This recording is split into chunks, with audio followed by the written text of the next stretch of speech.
Alright, we have a guardian against the unusual. Let's see what this is about. Draw some cards. We'll get into the reading. Alright.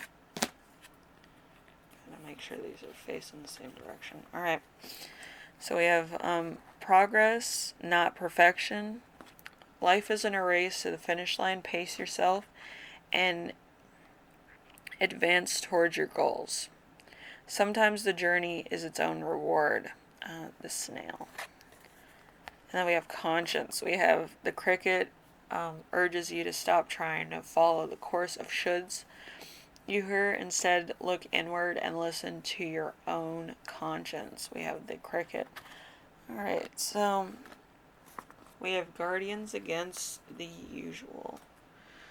Or in some cases the unusual. It depends where exactly you've been, like where your energy has been in for a long time. If it's unusual, if it's usual, you have to break a constant in this reading.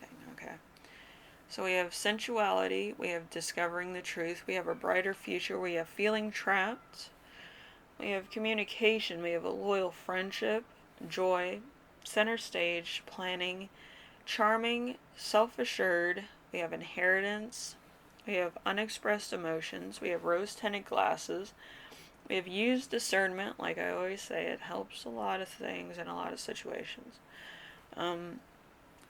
We have default on payments to either a car, house, or other accoutrement. We have jack-o'-lantern. Jack-o'-lanterns usually block certain spirits. And some jack-o'-lanterns grant wishes depending on what type it is. The longer it's been around, the more wishes it has granted. That's kind of what it is.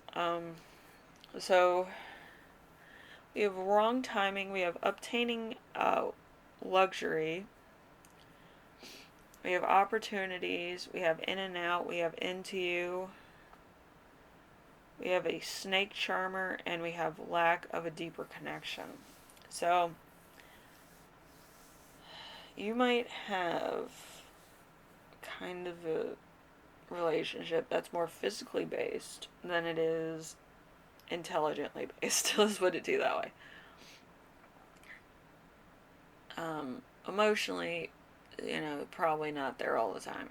But I feel like there's not really anything you have in common except for a physical aspect of your, relationship. And I feel like you might just be moving on from that because a physical attraction is very like teenage based, usually. But intellectually, having somebody who's kind of a more emotional barrier to a lot of your problems, wants to help you with problems, is more of a grown-up based aspect to a relationship as far as everything else considered. But most people want a person who is well-rounded because usually they want to become well-rounded themselves. Some people run by example, okay? So if you're well-rounded, that person who's kind of has a little bit of a footing issue wants to also be grounded as well and have all aspects that you're looking for, and you have everything that they're looking for in a person. So they want to either change, update, or find out stuff about themselves so that they have the knowledge that they need to make it a beneficial relationship. If people aren't willing to do that for you, then it's time to find another relationship. Because if it's just based in physical, a lot of problems and aspects of your life could be overlooked or seen as, that's your problem, and you don't want that in a partnership. You want somebody who's like, oh, that happened to you? Let's get in the car and we'll find out what we need to do and figure it out and solve the problem. You don't want somebody who's hands-offish. I mean, that's ridiculous. But you have to have an even give and take. Like when they have a problem, you're coming to their aid and trying to help them out with stuff. And when you have a problem, they're coming to your aid, because it's kind of like you're your own knight in shining armor and they're their own knight shining armor. But it's better that you're both each other's knight in shining armor, because it feels better to have somebody that's that invested in you and willing to take the time that you need in order to make things possible. You see what I mean? So you need to have a relationship like that. A lot of people don't. A lot of people just settle and it's not good. And then there's other attributes to the relationship that are weak. The foundation crumbles. Anyway, I will see you in the next reading. You take care of yourself. You take care of everybody. And I will see you in the next reading. Use discernment about everything.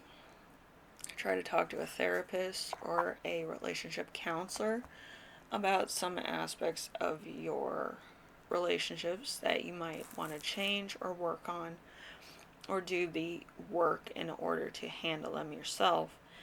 But you do need kind of probably a bit of a relationship therapist just to help you out, because I don't feel like the full scope of everything and your problems will be addressed with talking to your partner a lot of times.